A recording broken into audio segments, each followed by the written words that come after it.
One of my goals for 2026 is to do more in-person networking, to be in rooms with other business owners. And I went to a great event last week. It was just really fun. And there were all these amazing like-minded people. And in fact, I told a couple of people that that was my goal for 2026. And I've been invited to an event next week and then another event about a month from now. So I'm working through it and it's awesome. Before the pandemic, I was all in person essentially, or that's what it felt like. And then, of course, the pandemic happened and then I'm doing everything from my computer. So I'm trying to just get back out into the real world. It's just great. And I'm really, really enjoying it. As a consultant, just like you, I do know that I have to be very mindful about how much time I'm spending either in person with people or on coffee chats or in, online networking events. That one-to-one, or I should say that in-person time is a lot for consultants. And what I mean is when we are showing up in rooms, it's a lot of time and it's a lot of energy. And so we have to be really mindful about where we're showing up and how much we're showing up and how much that relationship building is a mechanism for getting clients. In other words, how much can your business sustain or grow based on your personal availability? That's a little bit of what we're going to talk about today. So if you don't show up in the room, are you going to be able to continue to get clients? Again, in person, on a Zoom, one-to-one coffee chats.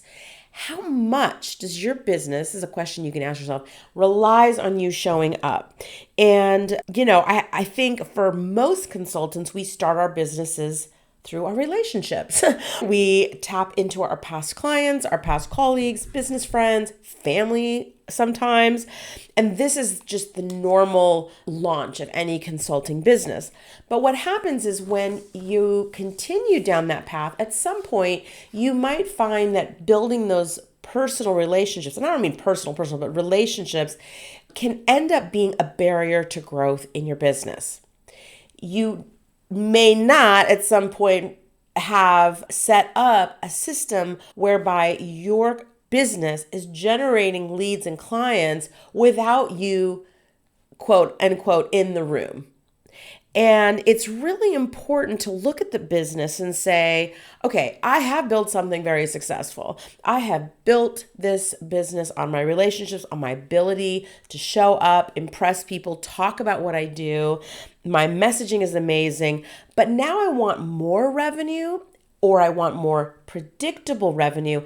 And I'm not sure I can get that if I'm the one that has to do that all of the time, that I'm becoming a bottleneck, so to speak, to growth. So if that moment has come for you or you think it's coming, this is what I'm going to talk about today. And this is just a normal, natural, important part of being a consultant and maturing in your business to a point where the entirety of sales doesn't rely on you. I want to start this conversation thinking a little bit about how everyone in the entrepreneurial world is saying, don't trade time for money. Don't trade time for money. Meaning, let's say you have 40 hours in the week and you take clients 20 of those and you're charging an hourly rate. Well, you don't have any more time. And so therefore your revenue is capped. People talk about that all the time, right? And yet we don't really talk so much about maybe you also shouldn't trade time for sales. Trading time for sales, for opportunities, for leads. And it's so funny because everybody talks about it in terms of client delivery, but people really talk about it less when it comes to needing to show up. Let's just say in those 40 hours, 20 of them is for clients and the other 20 I'm doing business development. If I only have 20 hours and I cannot do more, then I cannot generate more revenue.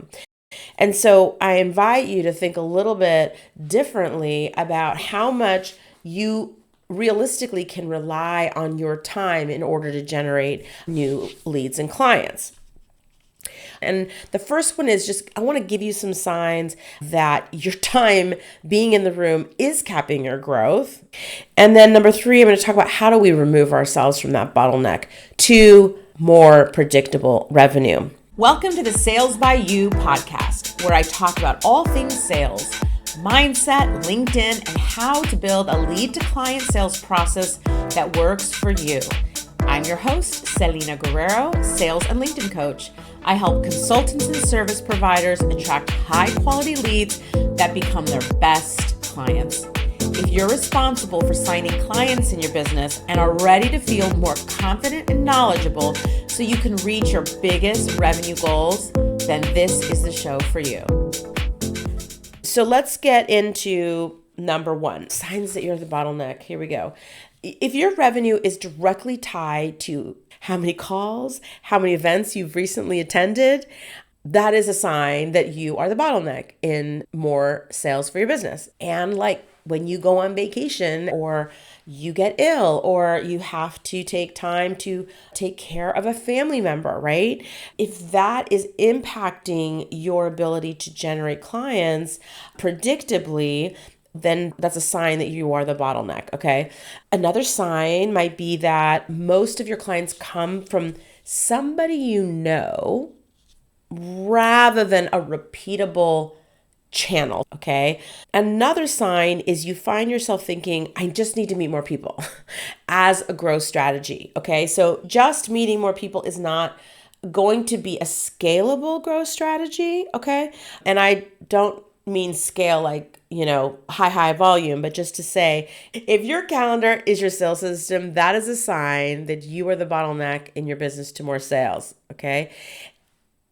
And I want to say, you're doing all of the things. You're getting the sales now, and this is incredible, right? High five, 100%. You're doing it right. This is not about stopping what you're doing, okay? The question is, can you move to the next level, and can you set up your business just a little differently so that your revenue is more predictable, all right? And just get you out of the room and that over-reliance. All right, so let's talk about number 2, some of the related problems when sales is completely up to you. I will just say these are things that certainly have happened to me. Like they say, ask me how I know. First is scope creep in the sales conversation.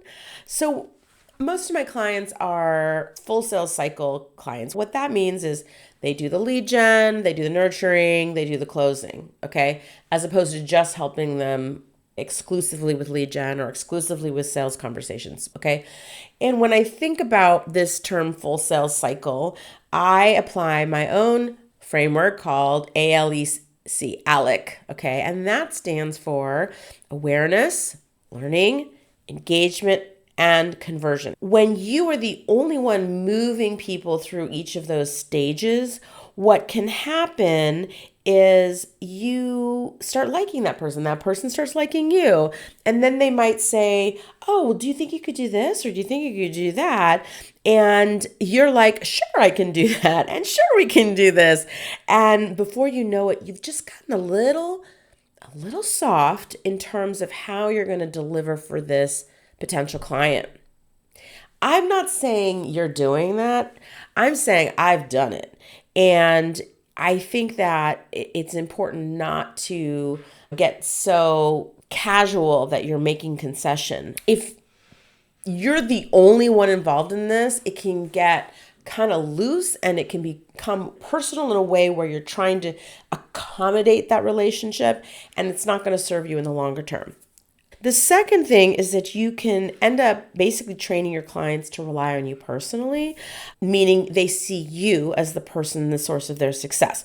Again, totally not bad in itself. I mean, it's hard to build trust. And if you're able to build trust, I'm not saying throw that away or that that's bad at all.